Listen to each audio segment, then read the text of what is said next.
All right, everyone, welcome back into another Fantasy Golf video. Going to be breaking down the Genesis Invitational here for you guys, giving you my final thoughts for the full week in DFS and kind of my favorite bets there as well. Then we'll be getting into some round one bets as well as some showdown picks as well.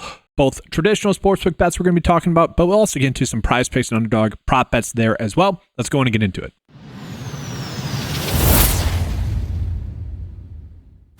All right, guys, so we're going to go ahead and start off here with the 9 to 5 write-up, which you guys can find on the 9 to 5 homepage. I'll be featured. I did put out this write-up a little bit later because I did do a quick update to one of the tools on the 9 to 5 website, and I want to go ahead and start the video out with just calling out that update for maybe some people that aren't going to read the write-up, that only watch video, and so I just want to make that clear here. So let's start there. And so over the last 3 weeks, the 3-ball bets have not hit really as much as they had been really ever, and I do think that that's just mostly due to a small sample size, just a little bit due to regression as well. Just we started out the year so hot 3-ball betting wise that I was like, all right, this is great. And then the kind of last couple of weeks, not nearly as good, just a little bit too many ties.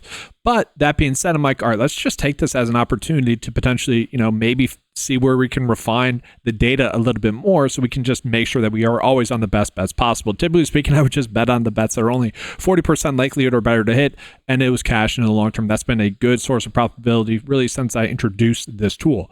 But again, over the last 3 weeks, I'm like, all right, let's see if we can find a way to refine it. And so that's what I ended up doing here. And so you guys will notice that I changed the tool slightly. I literally just updated to have edge percent included in there. That is going to be the difference between the 9 to 5 odds for the bet to hit compared against the Vegas odds without the juice associated with the line. So some of the 3-ball bets, most of them, when you combine them all together, they're going to equal over 100% with the bets. And so that means that the books are getting juice on their lines because that's kind of their way of ensuring that they're not going to lose out money on those prop bets. Now, this is on average. It could be different per whichever book you are betting on. These odds that we're looking at are going to be the average odds. Okay. And so we're looking here at Rory, and what we're going to notice is, yes, he has a 46.7% likelihood to win his 3-ball group between Victor Hovland and Adam Scott. That might be a little bit too high. We'll talk about weather here in a second. Adam Scott's a pretty good bad weather player, as is Rory.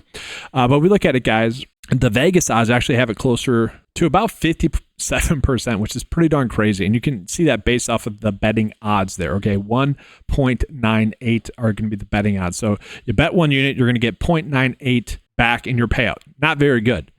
But what we're going to see here is that based off of the matchup odds and the betting odds for Vegas, this bet would actually give us a negative edge, okay?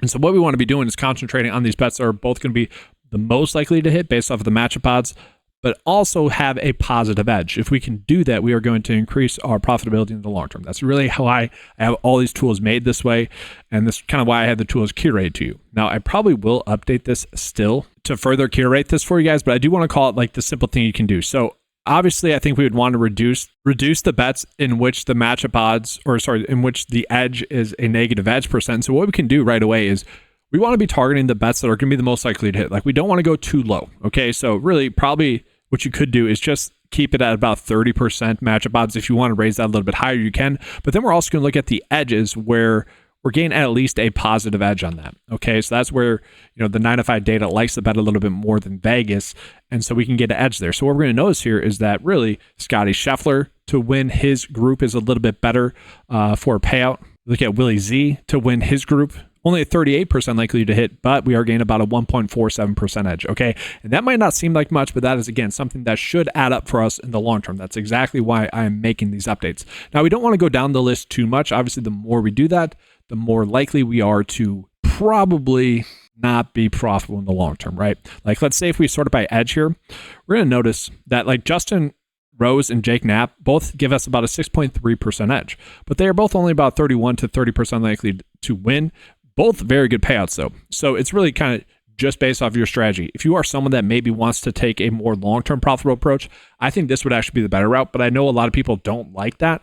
Like, you are going to lose more bets doing this, but because of the increased payouts, doing it this way for the most part, right? Like, we look at Jake Knapp, 3.92 to 1, so you're going to get paid out 2.92 units for that one if he hits. Justin Rose, you're going to get about 3.08 if he wins his. So, like, it's going to be a more long-term profitable approach if you do it this way. Just know you're going to lose more frequently doing this. Obviously, that's why I put the matchup odds in there as well. So a more safe approach would be to scale it this way. Based off of the matchup odds, you should in theory and in practicality, hit more bets. And so for me, guys, I'm just going to go with these top ones here.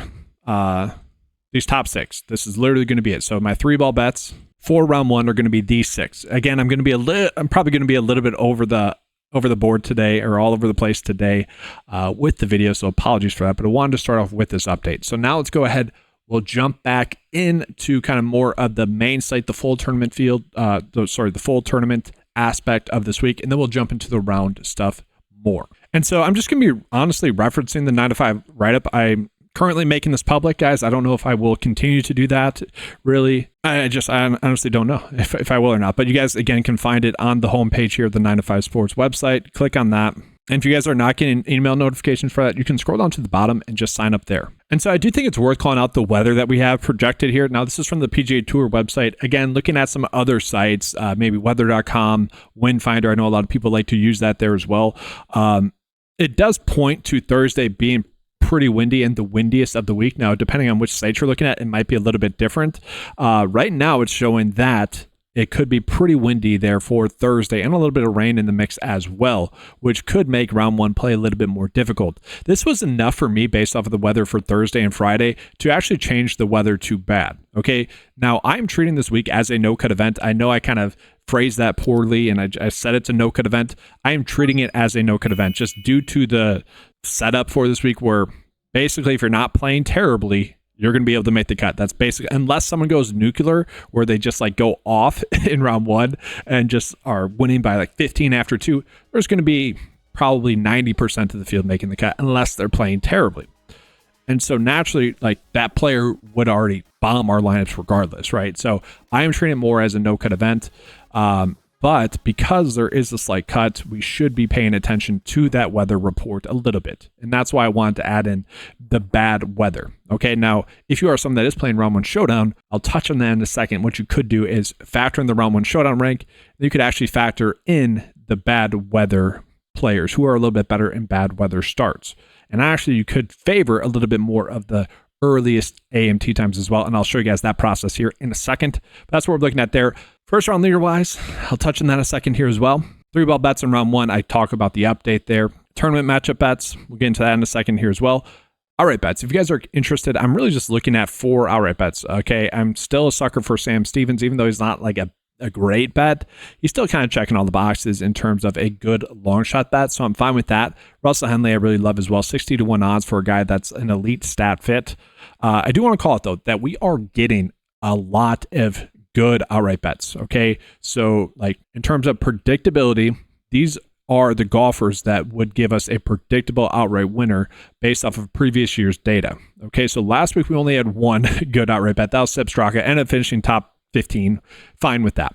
But that kind of points to, I think, more the randomness that we saw happen last week. And if we're just looking at this could actually end up being more of a predictable week, just given the good amount of good outright bets that we have. And so I'm kind of dialing the list down a little bit. I'm going with Pendrith, who I just think is an easy click. Yes, he's down from 45-1, but you can still get him at 40-1 on most sites. Just an easy click. Just checking all the boxes, guys. Great specialist, great stat fit, good enough course history. I mean, he's just an easy click at 40-1. And then Kyle Morikawa, he's kind of the one of the top guys I'm going with. Just a great stat fit. Then Russell Henley, just easy click, I think, outright wise for a longer number. And so the 9-to-5 data is telling us that Sky Scheffler and Taylor Pendrith are going to be core plays, and I fully agree with that. If you guys want to get the full write-up, you can get it.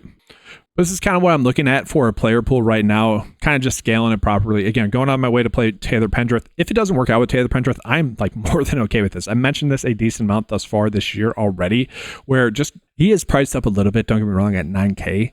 And I think that's why people aren't getting into him. Like, we look at Taylor Pendrith and his ownership, I thought it would be like 30%. I really did, because he is that good of a play. He's that straightforward of a play. But maybe people are just a little bit too worried about the price tag. Like, he does need to finish top 10 to pay off this price tag. That is a concern.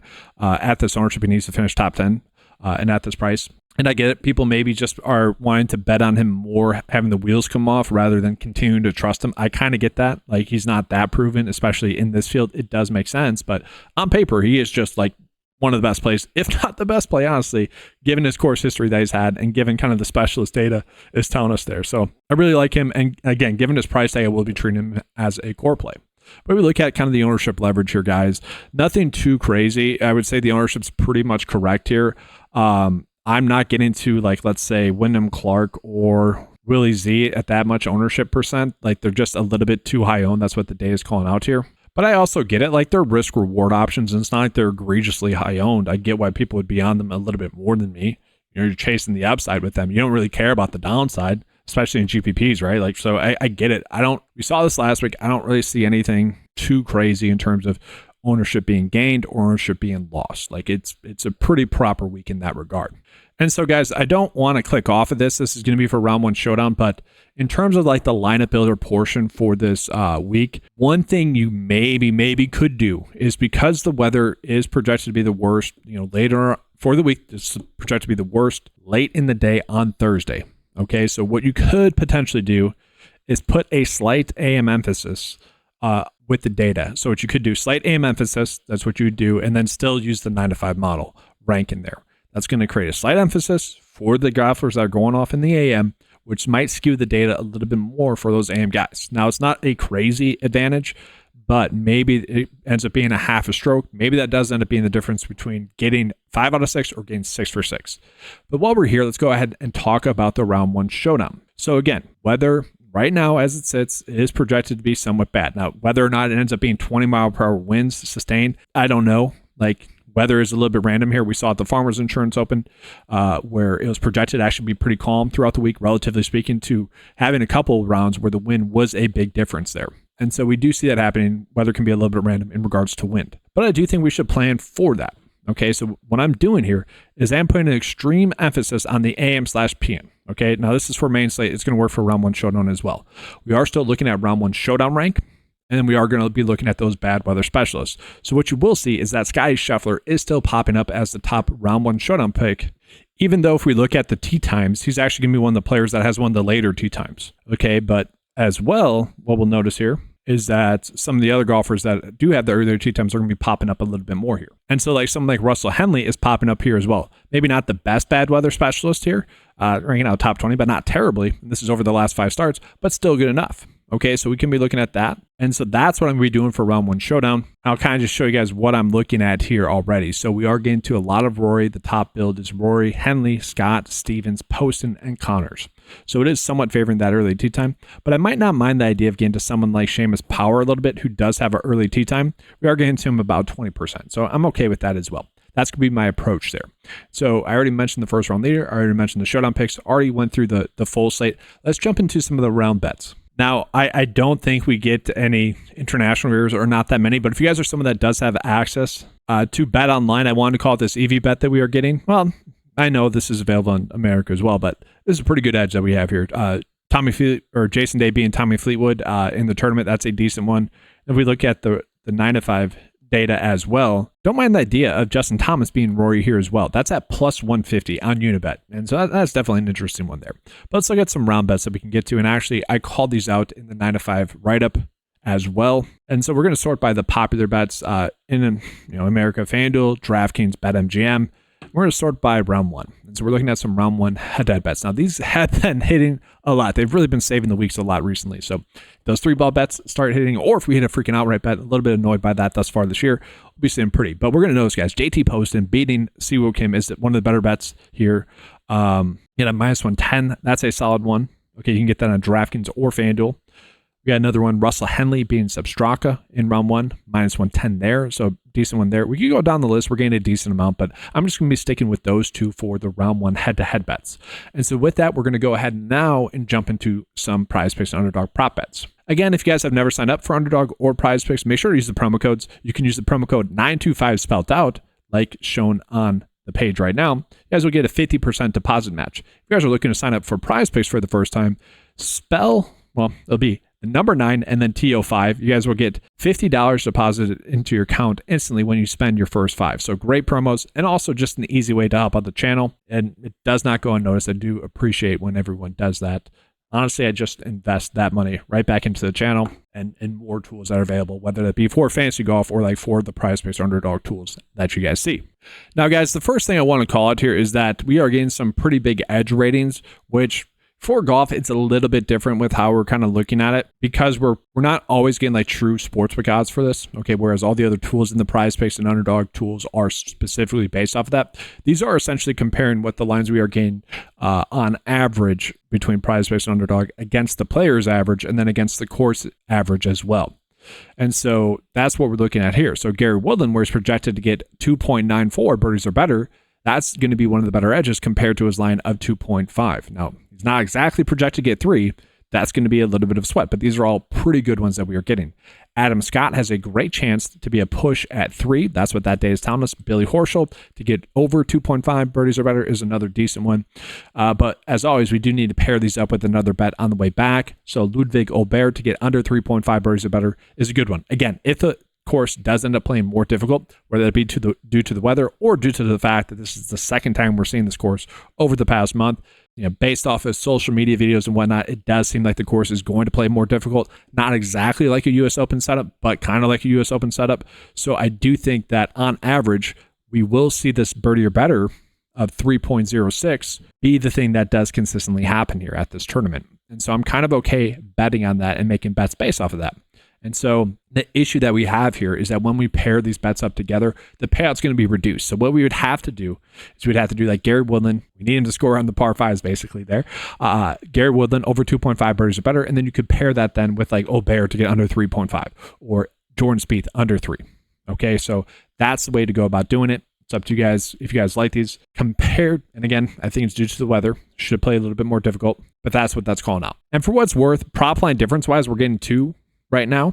Justin Thomas, we can see his strokes is at 72.5. So again, it is projected that the course does play more difficult. Okay. And so if you think it's going to be more difficult, you would want to bet on his over on Underdog or bet his under on Prize Picks. That'd be the way to go there. Okay. Same Robert McIntyre, we're seeing a slight difference there as well. And so again, we're going to see more of the same here in terms of the bets that are popping up as good bets for us guys. So really probably just looking at Aubert, that'll be the bet for both sites. Aubert under 3.5 birdies or better. We'll do Gary Woodland. We'll mess around with Gary Woodland over 2.5 birdies or better. Would not do 3.5. That's what we're going to be looking at here. And so guys, that's going to be all for the video. Do want to remind you guys of the 905 membership. Obviously you guys will get access to all the tools that you just saw in this video, all for just $10 a month, including that will be tools for the props betting sites as well, Prize Picks and Underdog. Take advantage of that. Get all these tools for just $10 a month. But that's all for this video, guys. Appreciate you being here. Good luck with all your lineups. Good luck with all your bets as well for this week. That's all. Good luck. And as always, let's keep cashing.